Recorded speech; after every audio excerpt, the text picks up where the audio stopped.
আমার নবী হাদিসের মধ্যে বর্ণনা করছেন ফাত্তাকুন দুনিয়া ওয়াত্তাকুন নিসা। বান্দা দুইটা জিনিসকে তোমরা সর্বদা ভয় করবা। এক নাম্বার হলো তোমরা দুনিয়াকে ভয় করবা, দ্বিতীয় নাম্বার হলো তোমরা যে নারী আছে, নারী কেলেঙ্কারি, নারী কেলেঙ্কারি থেকে তোমরা জগতের মতো শিক্ষা নিয়ে নেবা, জগতের মতো শিক্ষা নিয়ে নেবা। নারী কেলেঙ্কারিতে তোমরা কখনো লিপ্ত হবে না, নারীকে সর্বদা ভয় করবা। জানি না কখন জানি তোমার মামলার মধ্যে ঢুকাই দিয়া জেলের মধ্যে ঢুকাই ফেলায়, কারাগারে ঢুকাই ফেলায়, বিশ্বাস নাই। নারী এত খারাপ, নারীকে ভয় করার জন্য আমার আল্লাহর নবী বিশেষ করে বর্ণনা করে দিয়ে গেছে। हमको तेरे राह किस तरफ है, तेरे राह पर चला हमको खुदाया, तेरे राह पर चला हमको खुदाया। बुजुर्गी की नहीं हमको जरूरत, गुलाम अपना बना हमको खुदाया।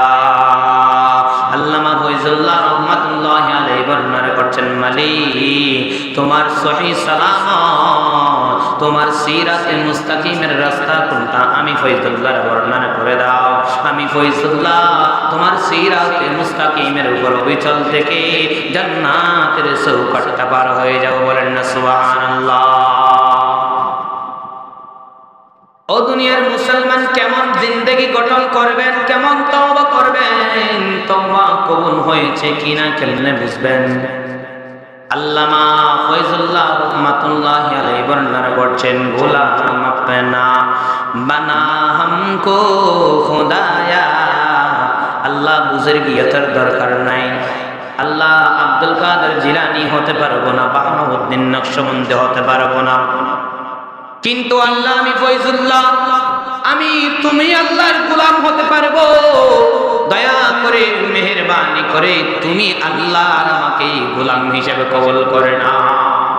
এমন ভাবে তওবা করবেন, আল্লাহর কাছে বললে এই কথাগুলো বলবেন। চলুন আমাদের বিষয়বস্তুর উপর যাই। আজকের আলোচনার বিষয় হলো তওবার আলামত কয়টি, তওবা যা আপনি করবেন তওবা গ্রহণ হয়েছে কিনা, তওবা কবুল হওয়ার শর্ত কি।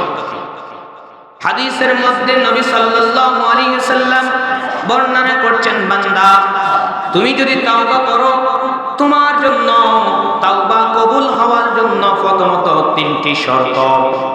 তাওবা কবুল হওয়ার জন্য কয়টি শর্ত? তিনটি শর্ত, খেয়াল করেন। এক নাম্বার তওবা হলো কি, গুনাহ থেকে বিরত থাকতে হবে। আমার আল্লাহ পাক রব্বুল আলামিন যে বলেছে, বান্দা গুনার কাজ করিও না। এদিকে গুনাহ করবেন, আবার আল্লাহর কাছে ক্ষমা চাইবেন। সব সময় গুনার মধ্যে, সর্বদা গুনার মধ্যে লিপ্ত থাকবেন, কাজ হবে না। গুনাহ থেকে দৃঢ় প্রতিজ্ঞা করতে হবে, আমি এই গুনাহ আর করব না। এমন প্রতিজ্ঞাবদ্ধ হয়ে গুনাহ থেকে বিরত থাকবেন। প্রথম নাম্বার শর্ত হলো কবুল হওয়ার জন্য, তওবা কবুল হওয়ার জন্য প্রথম শর্ত হলো গুনাহ থেকে বিরত থাকতে হবে। প্রথম নাম্বার তওবা কবুল হওয়ার জন্য প্রথম শর্তের নাম কি? গুনাহ থেকে বিরত থাকতে হবে। দ্বিতীয় নাম্বার কি? শ্রেয়কৃত কর্মের জন্য আপনার থেকে লাঞ্ছিত হতে হবে, শর্মিন্দা হতে হবে, অনুতপ্ত হতে হবে। হায়রে এমন গুনাহ করে ফেলেছি, হায় আমার দ্বারা এমন গুনাহ হয়ে গেছে, আমার দ্বারা এমন গুনাহ সংগঠিত হয়ে গেছে। এটা অন্তরের মধ্যে ধারণ কইরা অনুশোচনা করবেন, অনুতপ্ত হবেন। এর নামে হলো দ্বিতীয় নম্বর শর্ত হলো এটা, যে গুনাহ যে করেছেন গুনার জন্য অনুতপ্ত হতে হবে, অনুশোচনা বোধ আপনার মধ্যে থাকতে হবে। এই দুইটা জিনিস নিয়ে তওবা করবেন। তৃতীয় নম্বর তওবার শর্ত হলো ভবিষ্যতে যে আর কখনোই গুনাহ করবেন না, এটা প্রতিজ্ঞাবদ্ধ হতে হবে, ওয়াদাবদ্ধ হতে হবে। তাহলে এই তিনটা শর্ত বেঁধে যদি তুমি তওবা করতে পারো, আমার আল্লাহ আপনার তওবা অবশ্যই কবুল করবে। এক নাম্বার শর্ত কি? খেয়াল করে, গুনাহ করব না, এটা ওয়াদা করতে হবে। দ্বিতীয় নাম্বার হলো গুনাহ করে ফেলেছেন, গুনার প্রতি আপনার থেকে লাঞ্ছিত হতে হবে। তৃতীয় নাম্বার হলো দৃঢ় প্রতিজ্ঞা করতে হবে, আল্লাহ এমন গুনাহ জীবনে করব না। যদি আজকে তওবা করেন, আবার জোহরের পর গিয়ে গুনাহ করছেন, কালকে জেনা করছেন, আজকে আবার তওবা করছেন, কালকে আবার গিয়ে আবার জেনা করছেন, তাহলে আপনার তওবা কবুল হবে না। তওবা কবুল হওয়ার জন্য যে তিনটি শর্ত, এক নাম্বার হলো গুনাহ থেকে বিরত থাকা, দ্বিতীয় নাম্বার হলো গুনার প্রতি অনুশোচনা, আপনার থেকে শর্মিন্দা হতে হবে, তৃতীয় নাম্বার হলো গুনার উপর যে আপনার থেকে দৃঢ় বিশ্বাস এবং ইস্তেকামত থাকতে হবে যে ভবিষ্যতে আমি আর এই গুনাহ করব না। এবার আসেন, জানছি কবুল হওয়ার জন্য, তওবা কবুল হওয়ার জন্য শর্ত হলো তিনটি। এর আগে যে বর্ণনা করেছিলাম, 6টি বর্ণনা করেছিলাম তওবা কবুল হওয়ার জন্য। এরপর আবার বর্ণনা করেছিলাম আদম আলাইহিস সালামের আল্লাহর কাছে চাওয়া 4টি। আদম বান্দাদের জন্য আল্লাহ তাআলার কাছে থেকে আদম আলাইহিস সালাম 4টি জিনিস চেয়ে নিয়েছেন। এরপর বর্ণনা করেছিলাম তাওবার 2 প্রকার। এরপরে আজকে বর্ণনা হচ্ছে যে তাওবা কবুল হওয়ার জন্য 3টি শর্ত। আল্লাহ পাক রব্বুল আলামিন তুমি যদি এই 3টি শর্ত মোতাবেক যদি তওবা করতে পারো, আমার আল্লাহ পাক রব্বুল আলামিন তোমার তওবা অবশ্যই কবুল করবে। বান্দারে তওবা করতে দেরি, আমার আল্লাহ পাক রব্বুল আলামিন তোমার তওবা ফেলে দিবে না, আমার আল্লাহ তোমার তওবা কবুল করতে দেরি হবে না। এই জন্য তো মুসান্নিফ রহমাতুল্লাহি আলাইহি বর্ণনা করছেন যে ও দুনিয়ার মুসলমান, গুনাহ করে ফেলেছো, দেরি কইরো না, দেরি কইরো না, যে অবস্থায় আছো সাথে সাথে আমার রবের কাছে তুমি তওবা করো। কারণ হাদিসের মধ্যে আবু হুরায়রা বর্ণনা করছেন, দুনিয়ার মানুষ যদি গুনাহ করে ফেলে 7 ঘন্টা পর্যন্ত তাদের গুনাহগুলো খাতার মধ্যে, আমলনামার মধ্যে লেখা হয় না। এই জন্য কোনো বান্দা যদি 7 ঘন্টার মধ্যে যদি তওবা করে, আমার নবী বলছেন তওবা করতে তোমরা দেরি কইরো না। 7 ঘন্টার মধ্যে যদি তোমরা কেউ যদি তওবা করে, আমার আল্লাহ পাক রব্বুল আলামিন তোমার কৃত কর্মগুলা, তোমার গুনাহগুলা আমলনামার মধ্যে লিখবে না। ডান কাদের ফেরেশতা বাম কাদের ফেরেশতার উপর খবরদারি করে, এই তুই গুনাহগুলো লিখবি না, গুনাহগুলো লিখবি না। আমার আল্লাহর বান্দা 2 মিনিট পরে তওবা করবে, তুই গুনাহগুলো লিখবি না, এমন প্রতিজ্ঞা নিয়ে, এমন আশা আকাঙ্ক্ষা নিয়ে ডান কাদের ফেরেশতা বাম কাদের ফেরেশতার সাথে ঝগড়া করে। ও দুনিয়ার মুসলমান, এই জন্য বলছি, তোমরা যদি গুনাহ করে ফেলো, সাথে সাথে আল্লাহর কাছে লাঞ্ছিত হও। গুনাহ করে ফেলেছো বান্দা, আদম জাতিতে গুনাহ করবে না, হলে গুনাহ করবে কেডা? গুনাহ করেছো, দেরি করবা না। গুনাহ করার সাথে সাথে আল্লাহর কাছে যদি তওবা করতে পারো, আমার আল্লাহ অবশ্যই অবশ্যই তোমাকে মাফ করে দেবে। তোমার কৃতকর্মগুলো তোমার আমলনামার মধ্যে লিখিত হবে না। এই জন্য বলছি, বান্দা গুনাহ করার সাথে সাথে বান্দা তুমি তওবা করো। ও দুনিয়ার মুসলমান, আজকে তুমি যদি বান্দার হক মাইরা যদি এখানে তওবা করে, কাজ হবে না। যার হক মেরে দিয়েছো, যার জায়গা জমিন দখল করে ফেলেছো, আগে সেগুলো আদায় করে দাও। যার প্রতি জুলুম করেছো, মিথ্যা অপবাদ দিয়েছো, তার থেকে আগে ক্ষমা চাও, না হলে তোমার তওবা কবুল হবে না।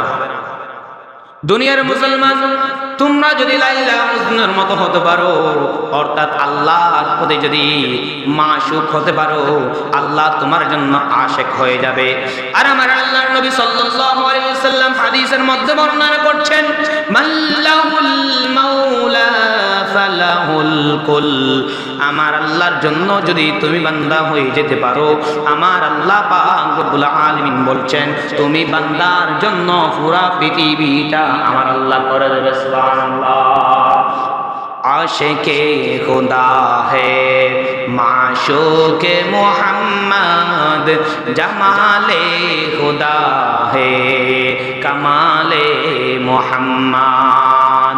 বান্দার জন্য আমার নবী প্রিয় নবী সাল্লাল্লাহু আলাইহি ওয়াসাল্লাম হাদিসের মধ্যে বর্ণনা করছেন, উম্মতে মুহাম্মাদের সবচেয়ে বড় গুণ হলো, উম্মতে মুহাম্মাদের সবচেয়ে বড় গুণ হলো, আমার আল্লাহ তাদের মর্যাদা এমন ভাবে বাড়িয়ে দিয়েছে, তাদের মৃত্যু যতক্ষণ না হচ্ছে, সাকরাত আরম্ভ হওয়ার আগ পর্যন্ত আমার আল্লাহ তাদেরকে তওবা করার সুযোগ দিয়ে দিয়েছে। বলেন না সুবহানাল্লাহ। इश्क महबूब खुदा जिस दिल में हासिल नहीं, लाखों मोमीन हो मगर ईमान में कामिल नहीं। আল্লাহর আশিক তোমার অন্তরে আছে, কিন্তু বান্দা তুমি আল্লাহর কাছে, আল্লাহর সামনে যাইতে তুমি লজ্জা পাও। এর নাম মুসলমান না, এর নাম ইমানদার না।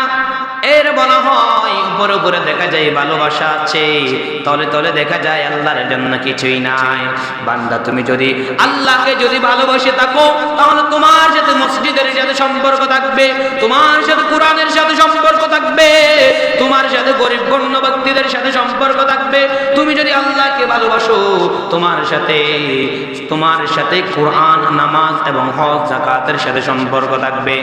আর তুমি যদি দুনিয়ার মহাব্বতে পড়ো, তোমার জন্য আমার আল্লাহ বলছেন তুমি দুনিয়ার পিছে দৌড়ার কারণে দুনিয়া দুনিয়া করে করে ফানা হয়ে গেছো, দুনিয়া তুমি ন্যূনতম কিছু আদায় করতে পারবা না। কারণ আমার নবী হাদিসের মধ্যে বর্ণনা করছেন ফাত্তাকুন দুনিয়া ওয়াত্তাকুন নিসা, বান্দা দুইটা জিনিসকে তোমরা সর্বদা ভয় করবা। এক নাম্বার হলো তোমরা দুনিয়াকে ভয় করবা, দ্বিতীয় নাম্বার হলো তোমরা যে নারী আছে, নারী কেলেঙ্কারি, নারী কেলেঙ্কারি থেকে তোমরা জগতের মতো শিক্ষা নিয়ে নেবা, জগতের মতো শিক্ষা নিয়ে নেবা।